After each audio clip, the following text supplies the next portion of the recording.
অন্য ভাটায় ইটের দাম কম, এটা শুনলেই আপনারা সাথে সাথেই দেওয়াল গাঁথনির জন্য অন্য কোনো ভাটা থেকে ইট কিনে নিয়ে আসেন। নিজের বাড়ি তৈরির সময় এমন দু তিনটে বিভিন্ন ভাটা থেকে বিভিন্ন রকম ইট কখনোই কিনে আনবেন না। আসলে এটাতেই আপনার আরও বেশি টাকা খরচ হয়ে যায়, কারণ বিভিন্ন ভাটা থেকে আপনি যদি ইট কেনেন তাহলে এই ইটগুলোর লেভেল কোনোদিনও এক হবে না, যার ফলে আপনার বিল্ডিংয়ের দেওয়াল গাঁথনি কখনোই পারফেক্ট সোজা হয়ে উঠবে না।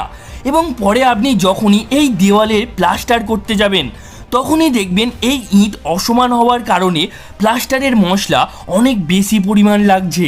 ফলে বেশি প্লাস্টারের জন্য এক তো আপনার এক্সট্রা টাকা খরচ হবে, প্লাস দেওয়ালের প্লাস্টারটাও মজবুত হবে না। তাই সব সময় আপনার পুরো বিল্ডিংয়ের জন্য এক ভাটার একই রকমের ইট ব্যবহার করবেন। আর দেওয়াল গাঁথনির সমস্ত নিয়ম জানতে এই ভিডিওটি অবশ্যই দেখে আসুন।